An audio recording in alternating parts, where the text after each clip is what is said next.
¿Estás diciendo que todo lo malo que nos sucede lo hemos elegido nosotros?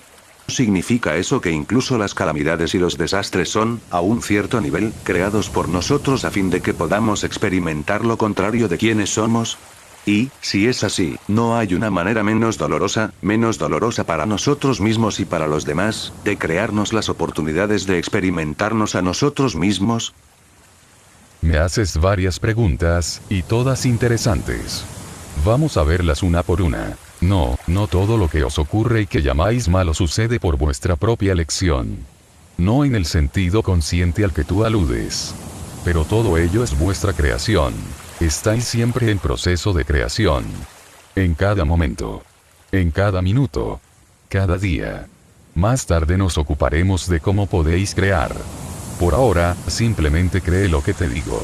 Sois una gran máquina de creación. Y estáis produciendo cada nueva manifestación literalmente a la misma velocidad con la que pensáis. Eventos, sucesos, acontecimientos, condiciones, circunstancias. Todo ello son creaciones de la conciencia. La conciencia individual es bastante poderosa. Puedes imaginar qué género de energía creadora se desata cada vez que dos o más se reúnen en mi nombre. Y la conciencia colectiva. Esta es tan poderosa que puede crear acontecimientos y circunstancias de importancia mundial y consecuencias planetarias. No sería correcto decir, al menos no en el sentido que tú le das, que elegís dichas consecuencias. No las elegís más de lo que pueda elegirlo yo. Como yo, las observáis. Y decidís quiénes sois en función de ellas. Sin embargo, no hay víctimas en el mundo, ni malvados. Ni tampoco sois víctimas de las decisiones de los demás. En un determinado nivel, habéis creado todo aquello que decís que aborrecéis. Y, al haberlo creado, lo habéis elegido. Se trata de un nivel avanzado de pensamiento. Un nivel al que, antes o después, acceden todos los maestros, ya que solo cuando son capaces de aceptar la responsabilidad de todo, pueden adquirir la capacidad de cambiar una parte. En la medida en que alberguéis la noción de que hay algo, o alguien ajeno que os hace algo, a vosotros, perderéis la capacidad de actuar por vosotros mismos. Solo cuando digáis yo hago esto, podréis hallar la fuerza necesaria para cambiarlo. Es mucho más fácil cambiar lo que se hace uno mismo que cambiar lo que hace otro. El primer paso a la hora de cambiar algo es saber y aceptar que habéis elegido que eso sea lo que es. Si no podéis aceptar esto a un nivel personal, aceptadlo mediante la interpretación de que nosotros somos uno. Tratad, pues, de crear un cambio no porque algo sea malo, sino porque ha dejado de constituir una adecuada afirmación de quiénes sois. Solo hay una razón para hacer algo. Que eso sea una afirmación ante el universo de quiénes sois. Tomada en este sentido, la vida se convierte en autocreadora. Utilizáis la vida para crearos a vosotros mismos como siendo quienes sois, y quienes siempre habéis querido ser. Hay también una sola razón para dejar de hacer algo. Que eso haya dejado de ser una afirmación de quienes queréis ser. Que ya no sea vuestro reflejo. Que ya no os represente, es decir, que ya no os represente. Si queréis ser adecuadamente representados, debéis procurar cambiar cualquier aspecto de vuestra vida que no encaje en el retrato de vosotros mismos que deseáis proyectar en la eternidad. En el más amplio sentido, todo lo malo que sucede es por vuestra elección. El error no está en elegirlo, sino en calificarlo de malo. Al calificarlo así, os calificáis de malos a vosotros mismos, ya que se trata de una creación vuestra. No podéis aceptar esta etiqueta, no tanto porque os calificáis de malos, como porque negáis vuestras propias creaciones. Esta es la falta de honradez intelectual y espiritual que os permite aceptar un mundo cuyas condiciones son como son. Si aceptarais, e incluso percibierais, con un profundo sentimiento interior, vuestra responsabilidad personal respecto al mundo, este sería un lugar muy diferente. Esto, desde luego, sería así si todo el mundo se sintiera responsable. Que eso sea tan manifiestamente obvio es lo que lo hace tan absolutamente penoso, y tan patéticamente irónico. Las calamidades y desastres naturales del mundo, sus tornados y huracanes, sus volcanes e inundaciones, sus desórdenes físicos, no son específicamente una creación vuestra. pero sí lo es el grado en que dichos sucesos afectan a vuestra vida. Ocurren acontecimientos en el universo que ni siquiera con un esfuerzo de imaginación se podría afirmar que son instigados o creados por uno. Dichos eventos los crea la conciencia combinada del hombre. Todo el mundo, co-creando conjuntamente, produce dichas experiencias. Lo que hace cada uno de nosotros, individualmente, es moverse a través de dichas experiencias, decidiendo qué significado tienen para él, si tienen alguno, decidiendo quiénes y qué sois en relación con ellas. Así, creáis colectiva e individualmente la vida y los momentos que experimentáis, para el propósito del alma de evolucionar. Me has preguntado si no hay una manera menos dolorosa de pasar por este proceso, y la respuesta es que sí. Pero nada en tu experiencia externa habrá cambiado. La manera de reducir el dolor que asocias con las experiencias y acontecimientos de la Tierra, tanto tuyos como de los demás, es cambiar el modo de percibirlos. No puedes cambiar el acontecimiento externo, puesto que ha sido creado por muchos de vosotros, y vuestras conciencias no se han desarrollado lo bastante como para alterar individualmente lo que ha sido creado colectivamente. De modo que debes cambiar la experiencia interna. Esta es la llave maestra de la vida. Nada es doloroso en y por sí mismo. El dolor es el resultado de un pensamiento equivocado. Es un error en el pensar. Un maestro puede hacer desaparecer el mayor dolor. De este modo, el maestro sana. El dolor resulta de un juicio que te has formado sobre algo. Elimina el juicio, y el dolor desaparecerá. A menudo, el juicio se basa en la experiencia previa. Vuestra idea sobre algo se deriva de una idea anterior sobre aquello. A su vez, vuestra idea anterior resulta de otra aún anterior a ella, o esta de otra, y así sucesivamente. Hasta llegar, recorriendo todo el camino hacia atrás, como en la sala de los espejos, a lo que yo llamo el primer pensamiento. Todo pensamiento es creador, y ningún pensamiento es más poderoso que el pensamiento original.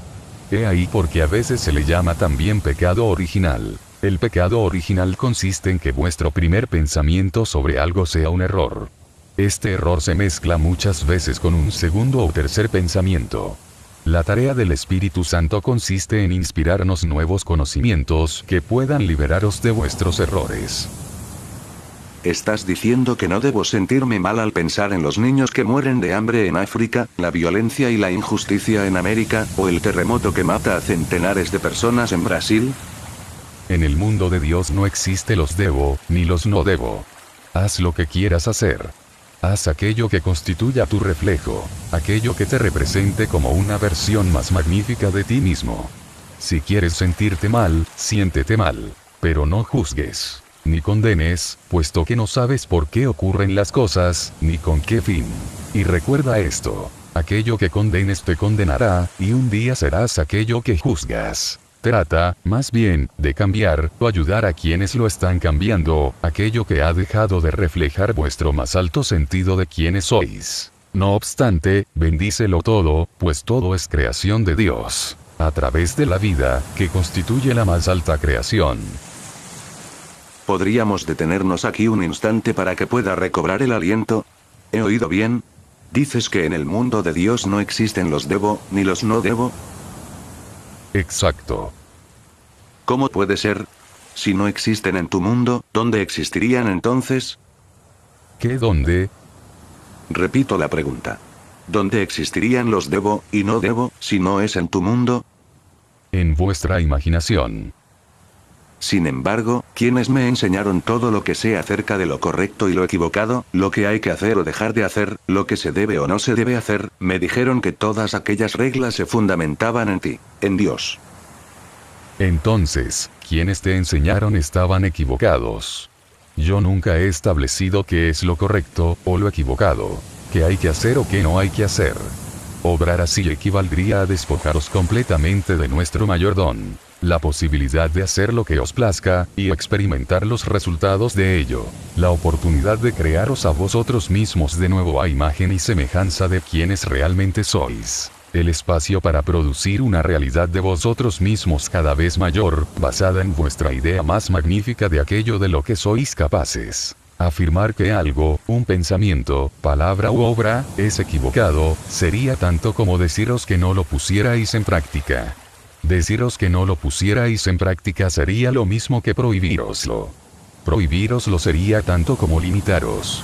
Y limitaros equivaldría a negar la realidad de quienes realmente sois, así como la posibilidad de que creéis y experimentéis esa verdad.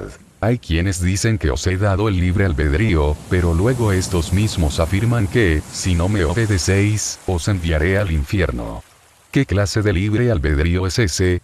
¿No constituye eso una burla hacia Dios? Negar todo tipo de relación auténtica entre nosotros. Bueno, aquí entramos en otro terreno del que también quería que habláramos. Y es todo ese asunto del cielo y el infierno. Por lo que puedo deducir, no existe nada parecido al infierno.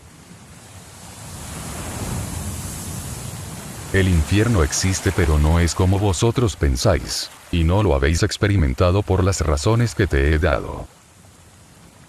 ¿Qué es el infierno? Es la experiencia del peor resultado posible de vuestras elecciones, decisiones y creaciones. Es la consecuencia natural de cualquier pensamiento que me niegue, o niegue quiénes sois en relación a mí. Es el dolor que sufrís a causa de un pensamiento equivocado. Pero el término pensamiento equivocado tampoco es apropiado, ya que no existe nada que sea equivocado.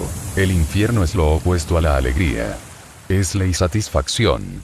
Es saber quiénes y qué sois, y fracasar a la hora de experimentarlo. Es ser menos. Eso es el infierno, y no hay ninguno mayor para vuestra alma. Pero el infierno no existe como ese lugar que habéis imaginado, donde os quemáis en un fuego eterno, o como una forma de tormento perpetuo. ¿Qué podría pretender yo con eso? Incluso si yo sostuviera la idea, extraordinariamente malvada, de que no os merecíais el cielo, ¿por qué habría de tener la necesidad de buscar algún tipo de venganza, o castigo, por vuestra falta? ¿No sería para mí mucho más sencillo simplemente deshacerme de vosotros? ¿Qué vengativa parte de mí necesitaría someteros a un sufrimiento eterno de un tipo y una intensidad más allá de cualquier descripción? Si me contestas que la necesidad de justicia, ¿no sería suficientemente justo la simple negación de la comunión conmigo en el cielo? ¿Hace falta también infligir un dolor sin fin? Te digo que después de la muerte, no hay ninguna experiencia semejante a la que habéis elaborado en vuestras teologías, basadas en el temor. Pero sí existe la experiencia del alma tan infeliz, tan incompleta, tan inferior al todo, tan separada de la inmensa alegría de Dios, que para vuestra alma eso sería el infierno. Pero deja que te diga que yo no os envío ahí, ni tampoco soy la causa de que esa experiencia os aflija. Sois vosotros mismos, quienes creáis esa experiencia. Cada vez y en cada ocasión que alejáis vuestro yo de vuestro pensamiento más alto sobre vosotros. Sois vosotros mismos, quienes creáis la experiencia cada vez que rechazáis a vuestro yo. Cada vez que negáis quiénes y qué sois realmente. Pero ni siquiera esta experiencia es eterna. No puede serlo, puesto que no forma parte de mi plan que permanezcáis separados de mí para siempre. En realidad, una cosa así es una imposibilidad. Para que algo así sucediera, no solo vosotros habríais de negar quiénes sois, también habría de hacerlo yo. Y eso no lo haré nunca. Y mientras uno de nosotros mantenga la verdad acerca de vosotros, dicha verdad prevalecerá finalmente. Pero si no hay infierno, ¿significa eso que puedo hacer lo que quiera, actuar como desee, realizar cualquier acción, sin temor a un castigo? Necesitas el temor para poder ser, hacer y tener aquello que es intrínsecamente justo. Necesitas sentirte amenazado para ser bueno. ¿Y qué es ser bueno? ¿Quién tiene la última palabra respecto a eso? ¿Quién establece las pautas? ¿Quién hace las normas?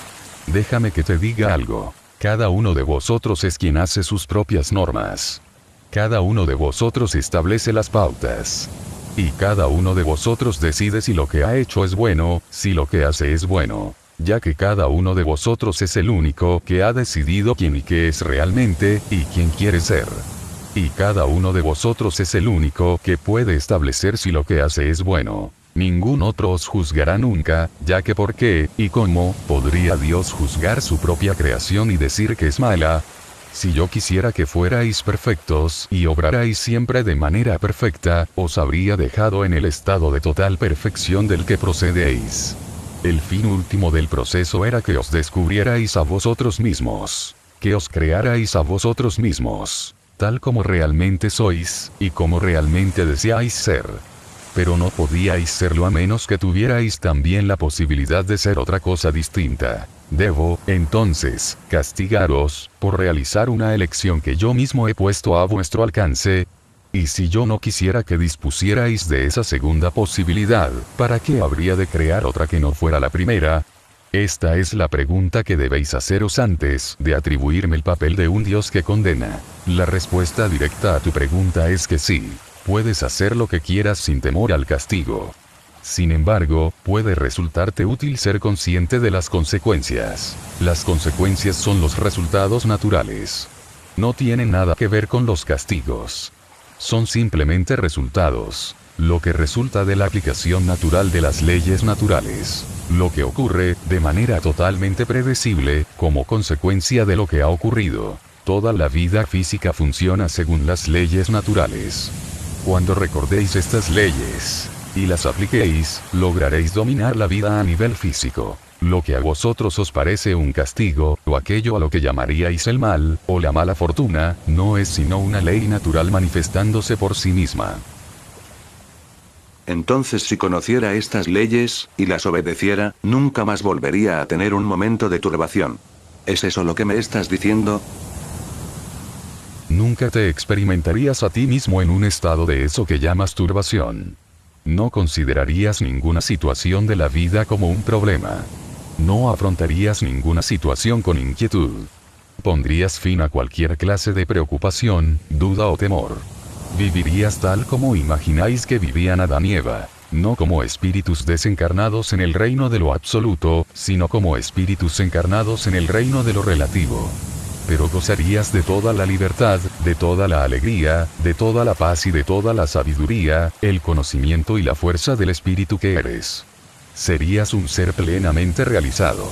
Este es el objetivo de vuestra alma. Este es su propósito.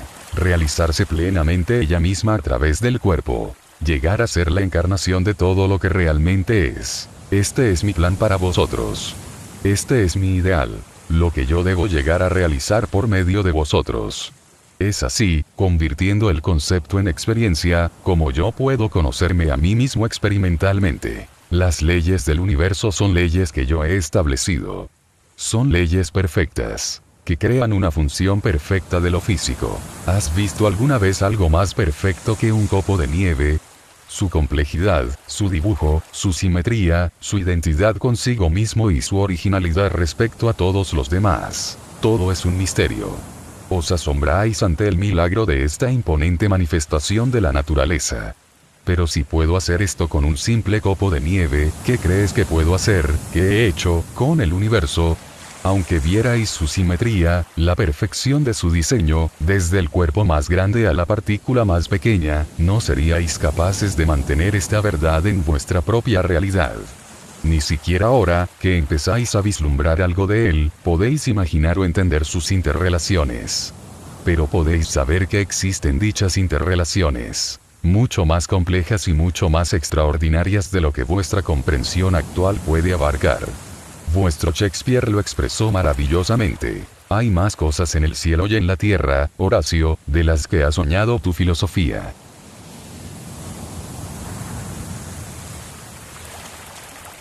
¿Cómo puedo, entonces, conocer esas leyes? ¿Cómo puedo aprenderlas?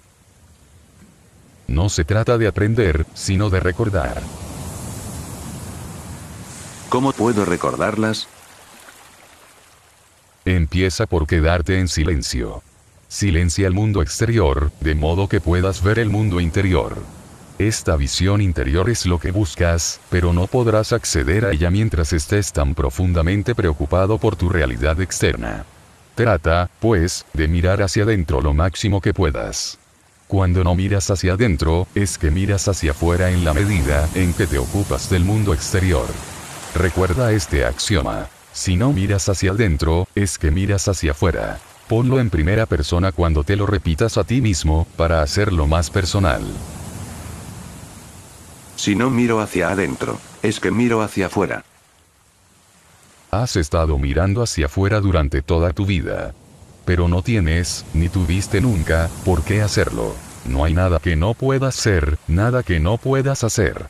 No hay nada que no puedas tener. Eso suena como prometer la luna. ¿Y qué otra clase de promesa podría ser Dios? ¿Me creerías si te prometiera menos?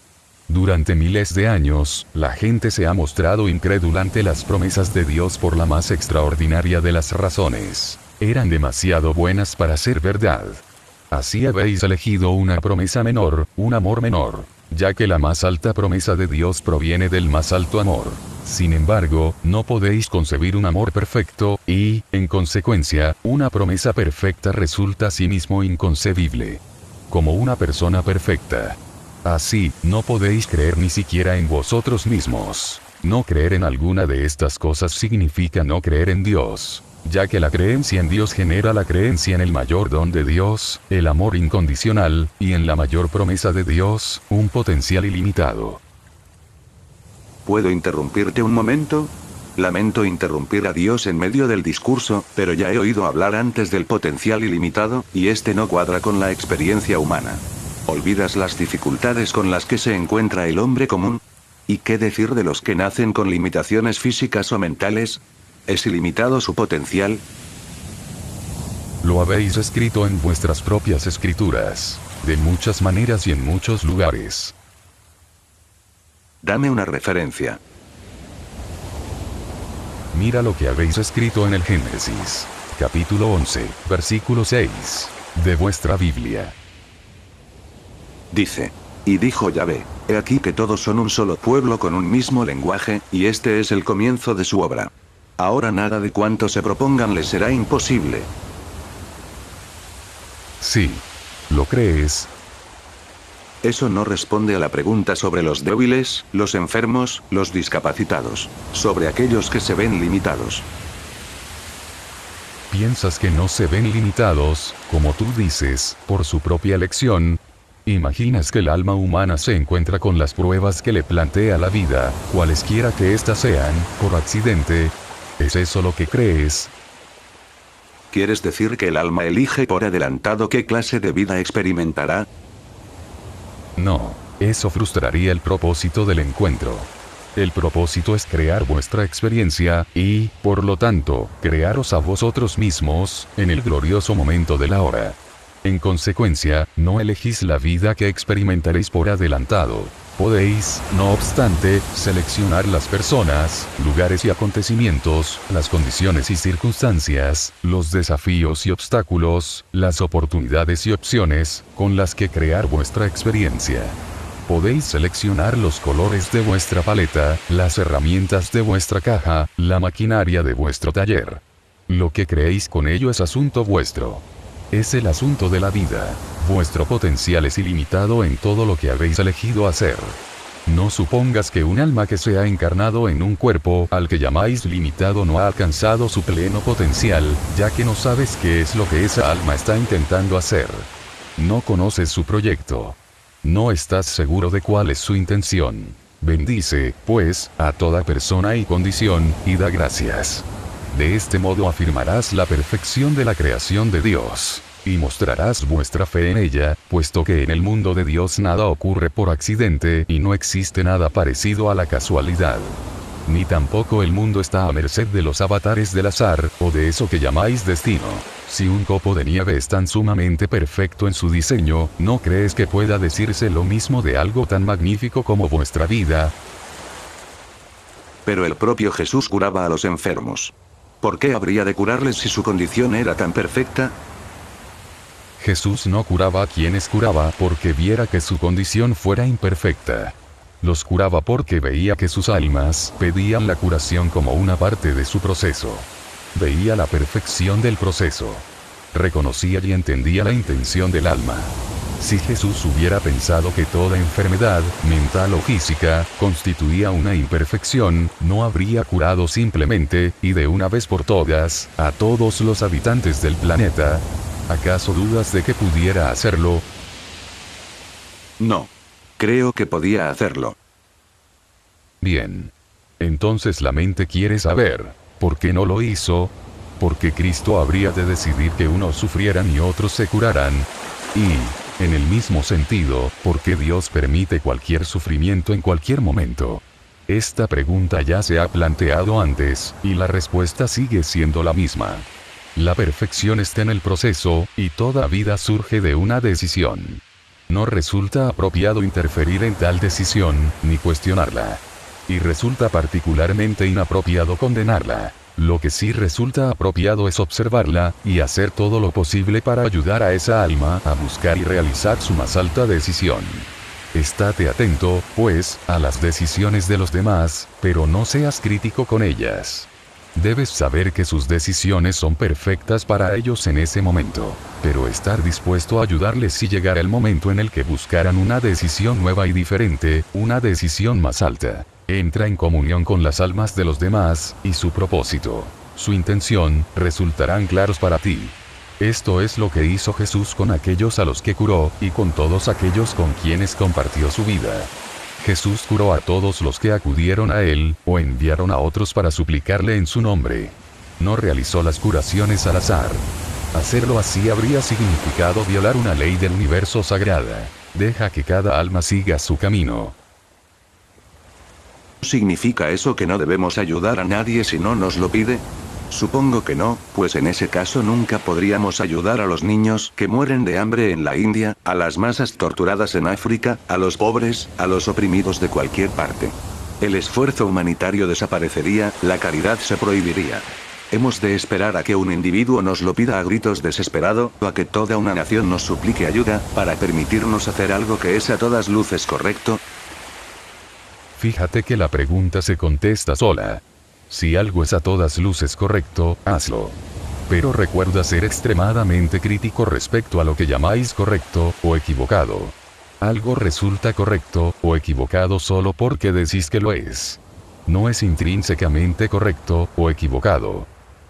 No. La cualidad de correcto, o equivocado no es una condición intrínseca, sino un juicio subjetivo, es un sistema personal de valores. Mediante vuestros juicios subjetivos os creáis a vosotros mismos. Por medio de vuestros valores personales determináis y demostráis quiénes sois. El mundo existe exactamente tal como es a fin de que podáis formular dichos juicios. Si el mundo existiera en condiciones perfectas, vuestro proceso de autocreación terminaría. Habría concluido. La profesión de abogado se acabaría en cuanto ya no hubiera más litigios. La profesión de médico se acabaría en cuanto ya no hubiera enfermedad. La profesión de filósofo se acabaría en cuanto ya no hubiera preguntas. Y la profesión de Dios se acabaría en cuanto ya no hubiera problemas. Exactamente. Lo has expresado a la perfección. Nosotros, ambos, habríamos terminado de crear en cuanto ya no hubiera nada que crear. Nosotros, ambos, estamos interesados en que el juego siga. Por más que digamos que queremos resolver todos los problemas, no nos atrevemos a resolver todos los problemas, pues en ese caso no nos quedaría nada que hacer. Vuestra estructura industrial, militar lo entiende muy bien. Y por eso se opone con todas sus fuerzas a cualquier intento de instaurar un gobierno de paz perpetua en cualquier parte. También vuestro estamento médico lo entiende. Y por eso se opone firmemente, tiene que hacerlo, por su propia supervivencia, a cualquier nuevo fármaco, o cura milagrosos. Por no hablar de la posibilidad de los propios milagros. Vuestra comunidad religiosa también lo tiene claro.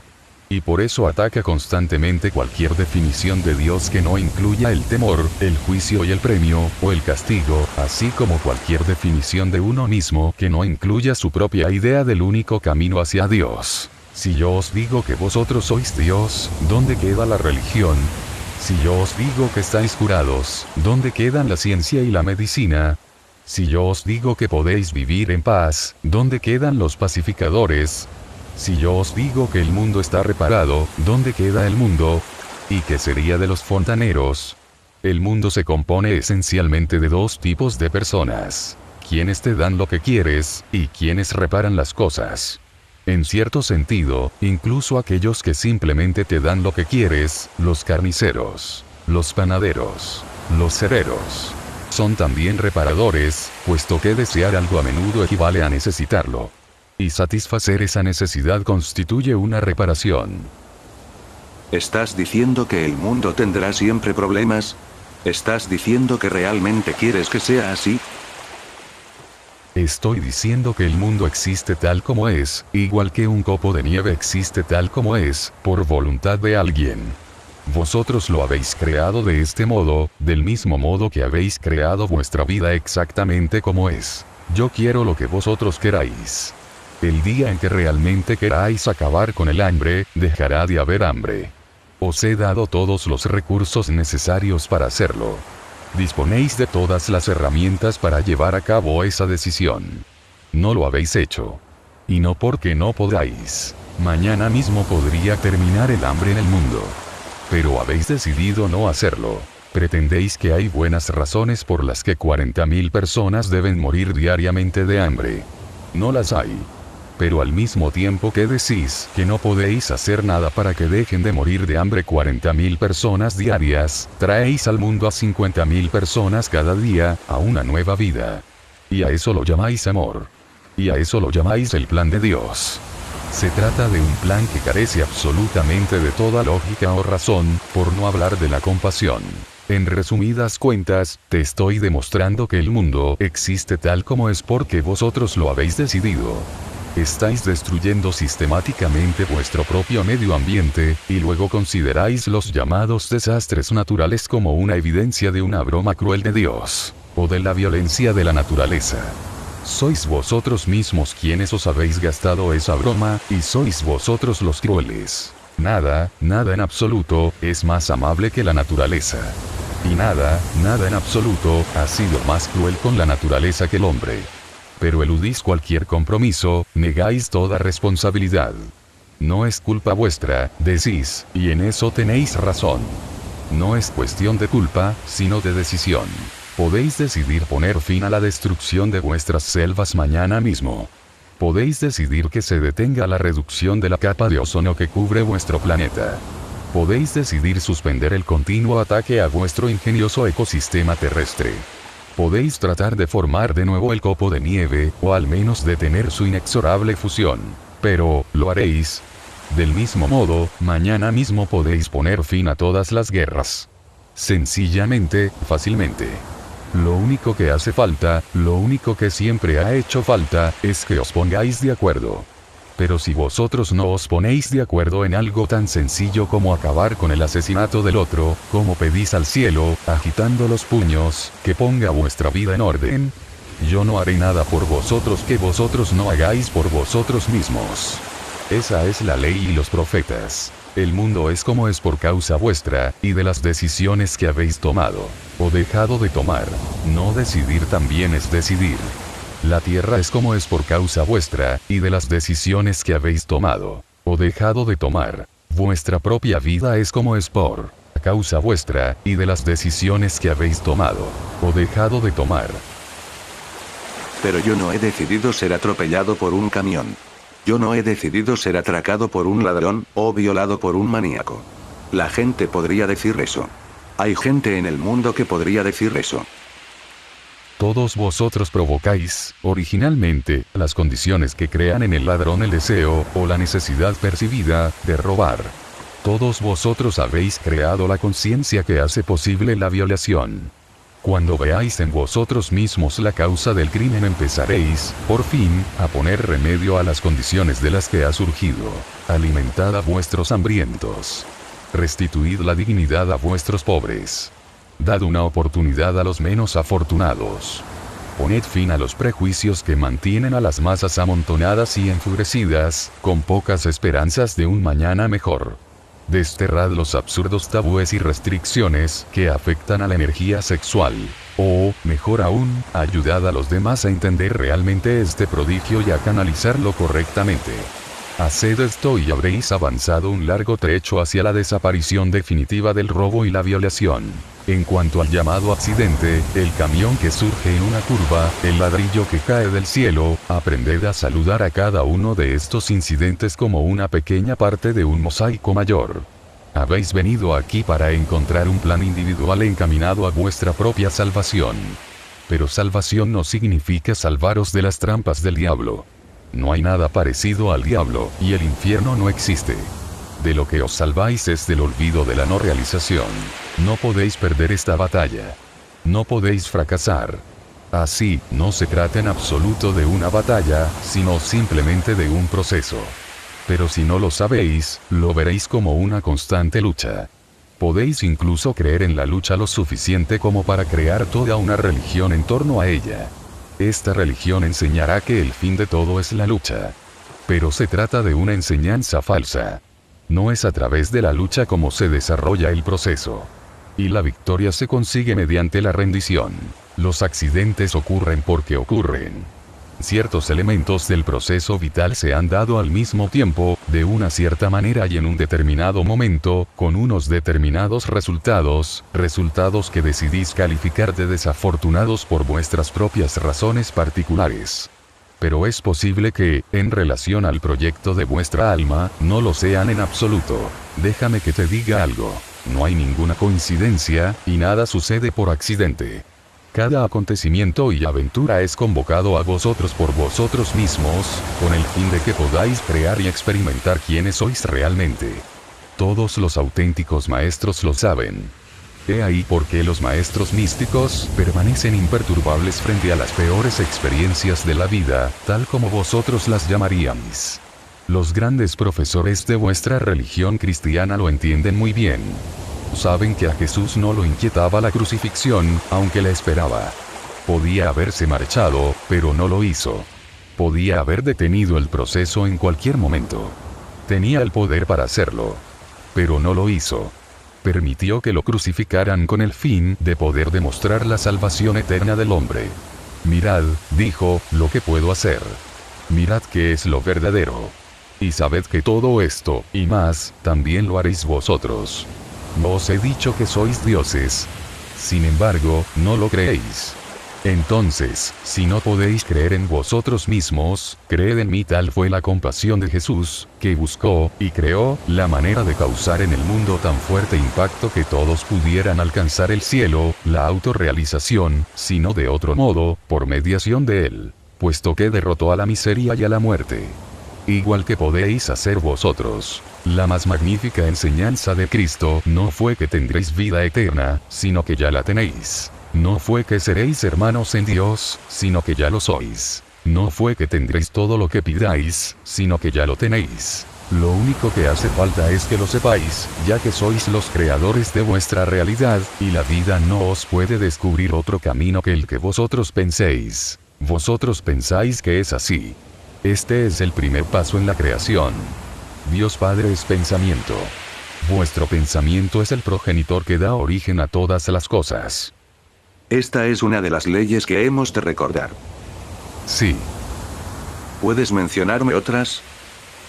¿Pero por qué? ¿Por qué matamos a los más santos de nosotros? ¿Los matamos o los deshonramos, que viene a ser lo mismo? ¿Por qué? Porque se alzan frente a cualquier pensamiento vuestro que me niegue. Y para poder negaros a vosotros mismos debéis negarme a mí. ¿Por qué querría negarte a ti, o negarme a mí? Porque tenéis miedo. Y porque mis promesas son demasiado buenas para ser verdad. Porque no podéis aceptar la más magnífica verdad. Y así, debéis reduciros a vosotros mismos a una espiritualidad que enseña el temor, la dependencia y la intolerancia. En lugar del amor, el poder y la aceptación. Estáis llenos de temor. Y vuestro mayor temor es que mi mayor promesa pueda ser la mayor mentira de la vida. Así, creáis la mayor fantasía posible para defenderos de ello.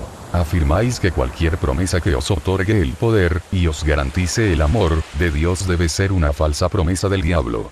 Dios nunca haría una promesa semejante, os decís a vosotros mismos. Solo el diablo, para tentaros, negando la verdadera identidad de Dios como el más terrible, justiciero, celoso, vengativo y castigador de todos los seres. Aunque esta descripción encaja mejor con la definición del diablo, si lo hubiera, habéis atribuido estos rasgos diabólicos a Dios, con el fin de convenceros a vosotros mismos de que no habéis de aceptar las promesas divinas de vuestro Creador, o las cualidades divinas del yo. Tal es el poder del temor.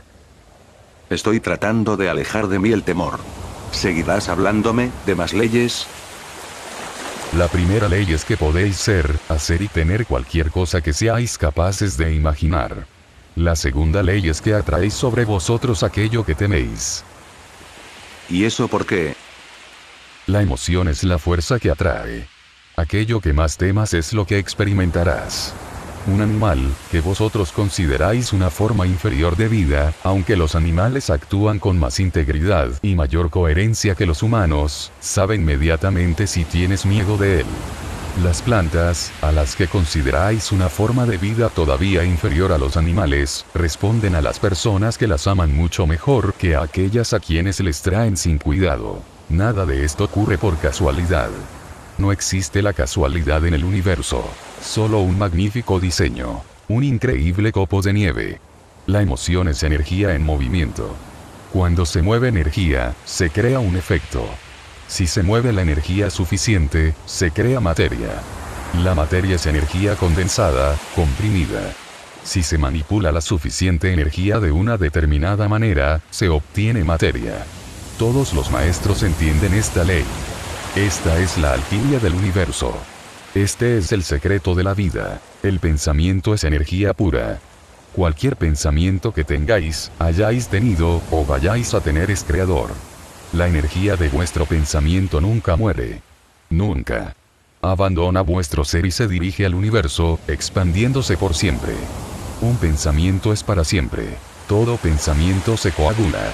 Todo pensamiento choca con otros pensamientos, entrecruzándose en un extraordinario laberinto de energía, formando una estructura en continuo cambio de indescriptible belleza e increíble complejidad. La energía atrae a la energía semejante, formando, por utilizar un término sencillo, grupos de energía del mismo tipo. Cuando un número suficiente de grupos similares se entrecruzan con otros, chocan con otros, entonces se adhieren unos a otros, por utilizar de nuevo un término sencillo. Se requiere la adhesión de una cantidad de energía de una magnitud inimaginable para formar la materia. Pero la materia se formará a partir de energía pura. En realidad, solo se puede formar de este modo. Una vez la energía se ha convertido en materia, sigue siendo materia durante mucho tiempo, a menos que su construcción se vea alterada por una forma de energía opuesta, o distinta. Esta energía distinta, actuando sobre la materia, en realidad la desmembra, liberando la energía originaria de la que se compone. Esta es, en términos elementales, la teoría que subyace a vuestra bomba atómica. Einstein estuvo mucho más cerca que cualquier otro ser humano, anterior o posterior, de descubrir, explicar y utilizar el secreto creador del universo. Ahora entenderás mejor cómo la gente de mente semejante puede unir sus esfuerzos para crear una realidad favorable. La frase "donde quiera que dos o más se reúnan en mi nombre" adquiere así un sentido mucho mayor. Por supuesto, cuando sociedades enteras piensan de una determinada manera, ocurren muy a menudo cosas asombrosas. No todas necesariamente deseables. Por ejemplo, una sociedad que viva en el temor, muy a menudo, realmente, inevitablemente, produce aquello que más teme. Del mismo modo, grandes comunidades o congregaciones con frecuencia encuentran el poder de producir milagros en su pensamiento combinado, o lo que algunos llaman oración común. Debe quedar claro que incluso los individuos, si su pensamiento, oración, esperanza, deseo, sueño, temor, es extraordinariamente fuerte, pueden, en y por sí mismos, producir tales resultados. Jesús lo hizo regularmente. Él sabía cómo manipular la energía y la materia, cómo reorganizarla, cómo redistribuirla, cómo controlarla totalmente. Muchos maestros lo han sabido. Muchos lo saben. Tú puedes saberlo. Ahora mismo. Esta es la ciencia del bien y del mal de la que participaron Adán y Eva. En tanto no supieron esto, no podía existir la vida tal como la conocéis. Adán y Eva, los nombres míticos con los que habéis representado al primer hombre y a la primera mujer, fueron el padre y la madre de la experiencia humana. Lo que se ha descrito como la caída de Adán fue en realidad su elevación, el mayor acontecimiento en la historia de la humanidad. Ya que, sin él, el mundo de la relatividad no existiría. El acto de Adán y Eva no fue el pecado original, sino, en realidad, la primera bendición. Debes agradecérselo desde el fondo de tu corazón, puesto que, al ser los primeros que tomaron una decisión equivocada, Adán y Eva, produjeron la posibilidad de tomar cualquier tipo de decisión. En vuestra mitología, habéis hecho de Eva una mujer mala, la tentadora que comió del fruto, la ciencia del bien y del mal, y que tímidamente invitó a Adán a unirse a ella. Esta base mitológica os ha permitido considerar, desde entonces, a la mujer como la caída del hombre, resultando de ello todo tipo de realidades pervertidas. Por no hablar de los criterios distorsionados y confusiones relativas al sexo. ¿Cómo os parece también algo que es tan malo? Lo que más teméis es lo que más os atormentará. El temor lo atraerá hacia vosotros como un imán. Todas vuestras escrituras sagradas, o cualquier tipo de creencia y tradición religiosa que habéis creado, contienen esta clara advertencia: no temáis. ¿Crees que es por casualidad? Las leyes son muy sencillas. 1. El pensamiento es creador. 2. El temor atrae a la energía semejante. 3. El amor es todo lo que hay. Me has cogido con la tercera. ¿Cómo puede ser el amor todo lo que hay, si el temor atrae la energía semejante? El amor es la realidad última. Es lo único. Lo es todo. El sentimiento del amor es vuestra experiencia de Dios. Al nivel de la más alta verdad, el amor es todo lo que hay, todo lo que ha habido y todo lo que habrá. Cuando penetras en lo absoluto, penetras en el amor. La esfera de lo relativo fue creada con el fin de que yo pudiera experimentarme a mí mismo. Ya te lo he explicado. Pero eso no hace que la esfera de lo relativo sea real. Es una realidad creada que vosotros y yo hemos inventado y seguimos inventando, con el fin de poder conocernos experiencialmente. Sin embargo, la creación puede parecer muy real. Su objetivo es que parezca tan real que admitamos que verdaderamente existe. De este modo, Dios ha logrado crear algo distinto de sí mismo, aunque estrictamente eso es imposible, puesto que Dios es, yo soy, todo lo que existe. Al crear algo distinto, a saber, la esfera de lo relativo, he producido un medio en el que vosotros podéis decidir ser Dios, en lugar de deciros simplemente que sois Dios. En el que podéis experimentar la divinidad como un acto de creación, más que como un concepto. En el que la pequeña vela en el sol, la pequeña alma, puede conocerse a sí misma como luz. El temor es el otro extremo del amor. Es la polaridad primordial. Al crear la esfera de lo relativo, en primer lugar creé el opuesto a mí mismo. Ahora bien, en la esfera en la que vivís en el plano físico, hay únicamente dos lugares del ser: el temor y el amor. Los pensamientos arraigados en el temor producirán un tipo de manifestación en el plano físico. Los pensamientos arraigados en el amor producirán otro. Los maestros que han pasado por el planeta son aquellos que han descubierto el secreto del mundo relativo, negándose a reconocer su realidad. En resumen, los maestros son aquellos que han elegido solo el amor.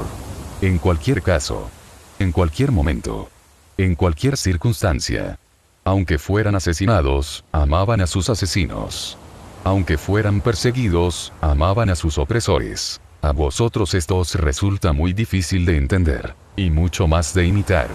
No obstante, eso es lo que han hecho siempre todos los maestros.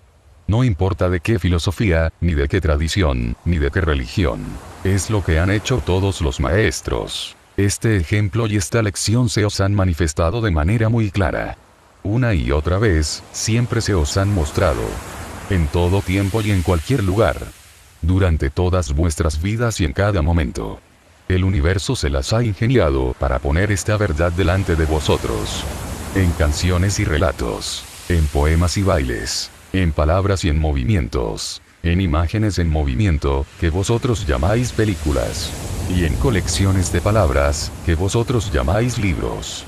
Su grito se ha oído desde la más alta montaña, su rumor se ha escuchado en el lugar más recóndito. El eco de esta verdad ha atravesado los pasillos de toda experiencia humana. El amor es la respuesta. Pero no la habéis escuchado. Ahora acudes a este libro, preguntándole a Dios de nuevo lo que Dios os ha dicho incontables veces de incontables formas. Pero os lo diré otra vez, aquí, en el contexto de este libro. ¿Me escucharéis ahora? ¿Realmente me vais a oír? qué crees que te ha acercado a este material? ¿Cómo es que se halla en tus manos? ¿Acaso piensas que no sé lo que hago? En el universo no existen las casualidades. He oído el grito de tu corazón. He visto la búsqueda de tu alma. Sé cuán profundamente has deseado la verdad. En tu sufrimiento, como en tu alegría, has clamado por ella. Me has suplicado interminablemente. Muéstramela. Explícamela. Revélamela. Y eso estoy haciendo ahora, en términos tan claros que no puedas dejar de entenderme. En un lenguaje tan sencillo que no puedas confundirte. En un vocabulario tan común que no puedas perderte en la verborrea. Sigamos. Pues, adelante. Pregúntame cualquier cosa. Cualquier cosa. Me las ingeniaré para conducirte a la respuesta. Utilizaré al universo entero para hacerlo. Estate, pues, atento. Este libro está lejos de ser mi única herramienta. Formula una pregunta, luego deja este libro. Mas observa. Escucha. Las palabras de la próxima canción que oigas. La información del siguiente artículo que leas. El argumento de la siguiente película que vayas a ver. Las palabras que cruces casualmente con la próxima persona que te encuentres. O el murmullo del próximo río, el próximo océano, la próxima brisa que acaricie tu oído. Todos estos recursos son míos. Todos estos caminos están abiertos para mí. Te hablaré si me escuchas. Vendré a ti si me invitas. Te mostraré entonces que siempre he estado ahí. En todas partes.